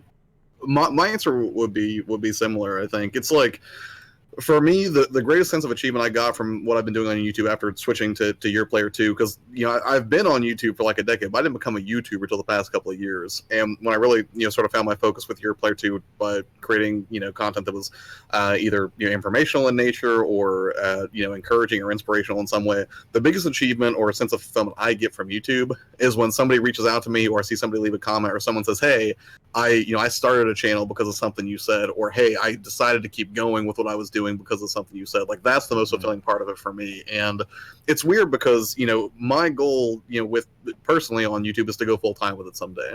And it's funny because I had somebody drop in once on a video, I can't remember what it was. They're like, "Man, I really like your content. Why you're not all about the money?" And I was like, "Yes, I am. I totally want your money." But it's not like, I don't want money so I can have like a Lambo and like a bookshelf behind me telling you guys how you can think your way to $1 million. For me, Josh wants a yacht confirmed. Right. Yes, I want a yacht. But no, like, it's like, I think a lot of people tend to incorrectly associate, like, oh, if you have money and you're successful and you just stop caring about people or you're inauthentic. No, for me, I want the money so that, I can have the time. Because, right, we talked about earlier, like, time is so valuable. And I was actually listening to a sermon the other day. I think it was Andy Stanley. And he said this really chilling thing I'd never considered before. He was like, a lot of people in this room, at the end of your life, he's like, you're not thinking about how you're spending your time right now, but then at the end of your life, you're going to spend tens to hundreds of thousands of dollars just trying to buy a little more time. And I was like, that is completely terrifying. And for... Oh, no, go ahead, man. Nah, go ahead. Finish. No, I was just gonna say, like my whole thing is like, I try to chase legacy, not currency. And what I mean by that is, it's not that I don't want to make money. I absolutely do, but only because I want to use it in such a way that it allows me the time that I can make content like this. 10, 12 hours a day. Like right now I have a day job I'm super grateful for. It lets me pay my bills. I don't know, it lets me have a lot of the equipment that I need to make the content that I do now. But ultimately what my end game is to do stuff like this all day, every day, because I love it so much. And at the end of the day, if I know I made like one person smile with some goofy joke I slid into an informational video, or if one person is like, hey, I made a video, what do you think of this? It was terrifying, but I pushed through and did it anyways. That's what keeps me going. That's my sense of achievement too. The thing is, it's like, I love this quote that I read in a book, and the dude said, it's like, there's nothing wrong with making money. Lots of it. It's just not a good goal for being successful. Right. And one of the things that he does, he gave some great analogies. The great analogies he gave is like, letting money being your goal for success is like going to the bank and wanting more money without putting more money in the bank. Exactly. Or it's like going down 70 down the highway, but looking through your rear view mirror the entire time. It's like It's backwards. It's like you really have to have a giving mindset. Like content creation is one of the purest forms of giving. You're giving yourself and your artwork for the world to see. And in many cases, we do it here on YouTube. It's at a free price of free in the zero currency sense, but at the price of your own time. So it's like, I feel as though when you give people your time, you give certain things your time, you need to understand that there should be a good return of investment on your own time. What are you giving your time to that's going to return great investments back onto it? And for myself, lowering down, like people joke on me to have a huge backlog of video games. It's because I don't have the time like I used to play these games. Like I used to be someone who could play MMORPGs. I could play RPGs and grind up the way I want to. I don't have that kind of time because the way my brain is wired right now, I cannot function or even imagine sitting down for the entire day playing one video game all day long just to grind up for something that is not going to have any return of my personal investments when I'm done playing the game. When I put the controller down, I'm still gonna be upset that, hey, I gotta go to this place called work that I really don't care for right now. Right. Or I'm not upset anymore about it. I'm not upset anymore about it. Let me rephrase that, because I did say I'm not upset about it more about it, but that was like my current mind frame at the time when I said that. But don't you think like a misconception of especially gaming YouTubers is that you actually sit around and play video games the whole time? Oh no, that is a huge misconception. That could not be more wrong. Okay, guys, in case you don't know, we spend more time with recording with this and this. We spend a lot more time doing that and honing this craft, being able to talk to you guys. Listen. The reason why this comes out easy and natural is because I have my two partners right here that I could talk to and have a regular conversation with. And I'm just responding to the conversation. Talking to this when there's nobody here. There is no one in this, no one over here, no one over here. It's just you and this little black circle right here. You're looking at this thing and you are trying to imagine in your head somebody right there so you can have a normal conversation and not seem like a robot on camera. If I could be honest with you, it's borderline insanity, the work that we have to do. I mean, but even just that is sometimes like when I first started, that was my biggest hurdle, was like, I'm talking to a camera. There's no one in this room with me, right? I'm used to a conversation. A ping pong. You say something, I say something. That's how I am. And then you have this thing where you like, I have to imagine in my mind an audience. So, and then, you're starting off, there is no audience. No one's watching, right? It's just this crazy thing. So most of the time, content creators, so that's what you got to boil it down to, content creators. And just the content you base in just the thing that you base in the content around is gaming. Mm-hmm. But to think that you just sit around and play video games, you're not honing the actual skill. Exactly. If that's what you're doing, unless you're really trying to win that $3 million playing Fortnite. Right. If that's the case, then you need to just play Fortnite. But we're content creators, we're broadcasters, or I liken it to myself being gaming Stephen A. He's like that kind of deal. So us creating content based around something that we are knowledgeable about and we enjoy genuinely. Right. And it's one of those things too, like whenever depending on the type of gaming channel you run to, you may still get to play a fair amount of games, but sometimes you don't even get to play the games that you necessarily want to be playing, especially if you're somebody who focuses on reviews and you get provided a review code. You may be like, oh yeah, thanks for the review code, I'm going to do a review of this game. And then first off, it may be a garbage game, right? You may be like, oh, Fallout 76 beta code, let's do this. And then you get into it and you're like, this is a horrible plan. Right. But then like, and the other thing too is like, not only do you may have to end up playing games you don't necessarily want to play, but then you have to figure out some diplomatic way or a constructive criticism way to not, just run the game through the ringer if you want to maintain your relationship with people who would provide you a review. Just coming out saying, hey man, this game's trash, man. It's just garbage. You can't really Yeah. Exactly.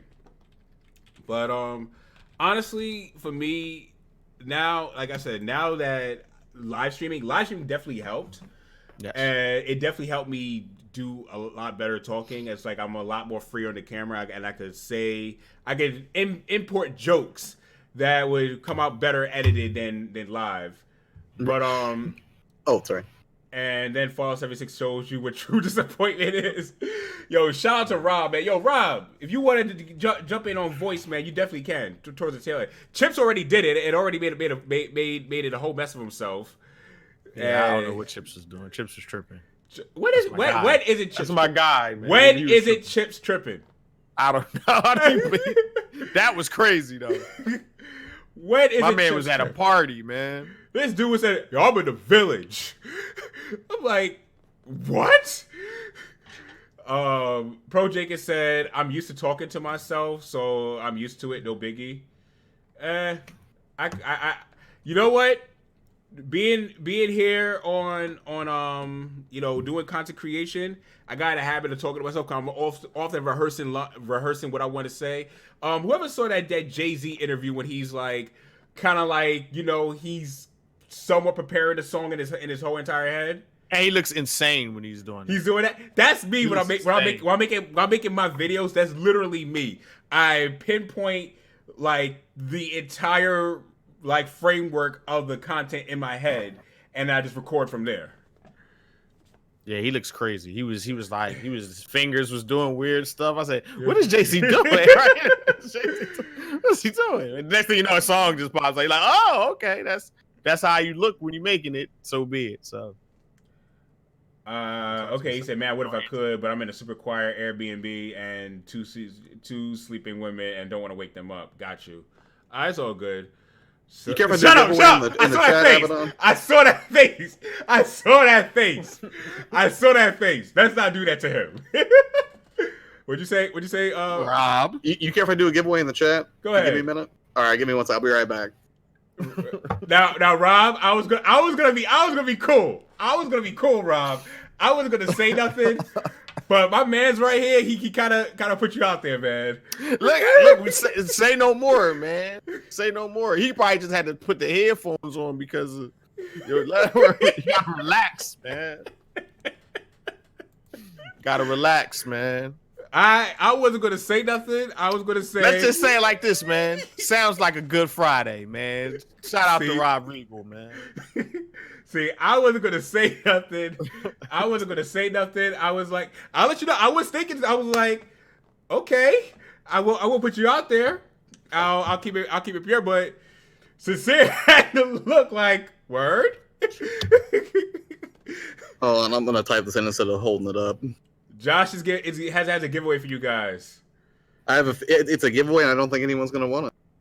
Really? Wow. I think it's a cruel joke. First of all, it's free stuff. Who doesn't want free? We'll see. I did a giveaway and no one wanted what I had to get. That happened to me. We're gonna see. Hold on. It was SNES Classic. No one wanted it. No one wanted an SNES Classic. That's crazy. I would have took that.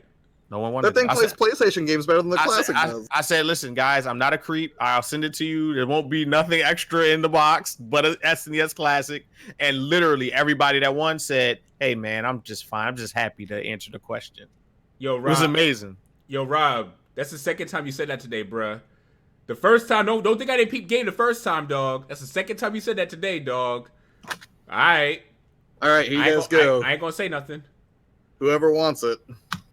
It's in the chat. And what is this?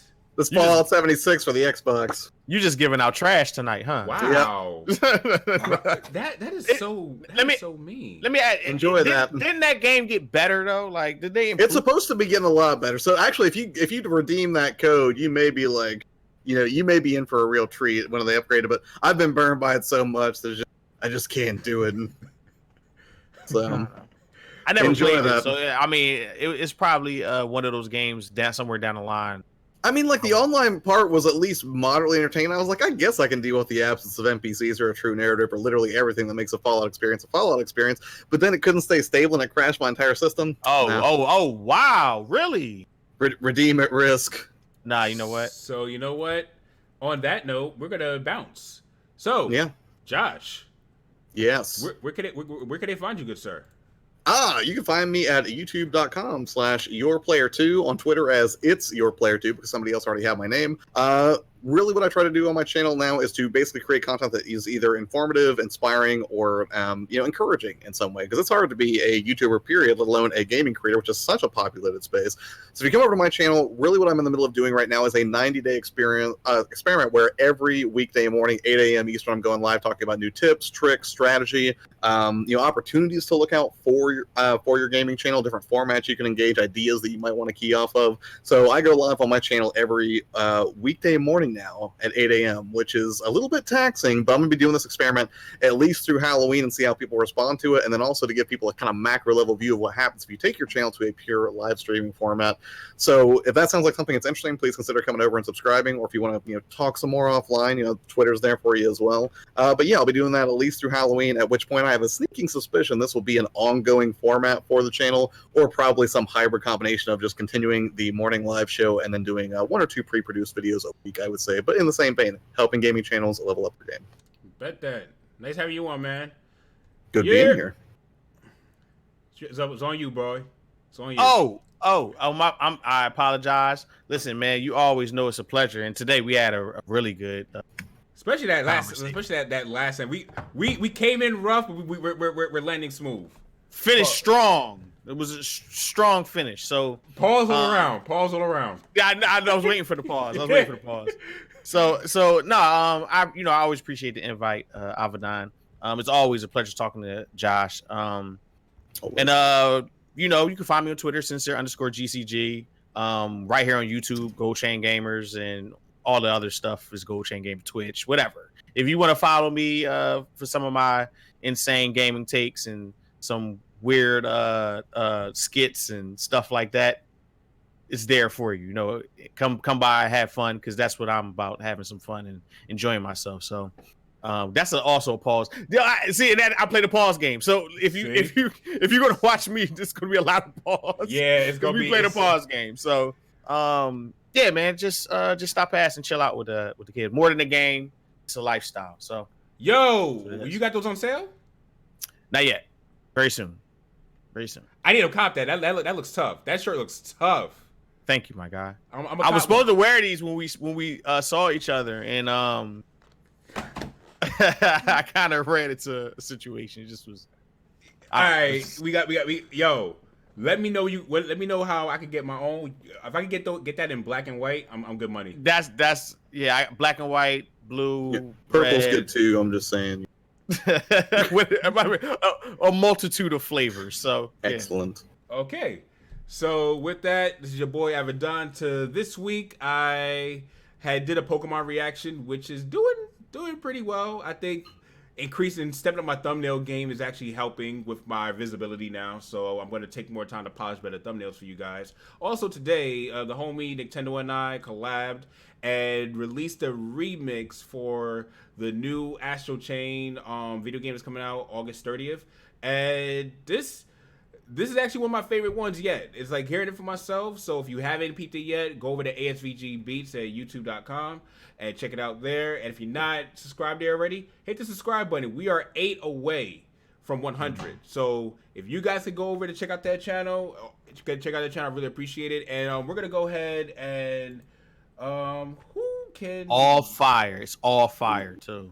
Who can I don't think you made like a track that wasn't straight fire yet. Mandy, Kazoo. Mandy streaming? Mandy streaming. Let's go stream Mandy. She's cool. Let's go stream Mandy. Yes. You got the link? Go on second. I will. Well, actually, hold on. She may not be live now. Hold on. It showed that, but now I'm not. Did you refresh the screen? Let me go refresh. Let me go to refresh. That happens. All right, so let's see. Let's see who's streaming. Unless you got someone else. No, sir. I see Gamer Thumbs, Kazoo, Saltius, and Empire. Let's go stream Salty. Salty, streaming right now. Yeah, he is. And he's playing God of War.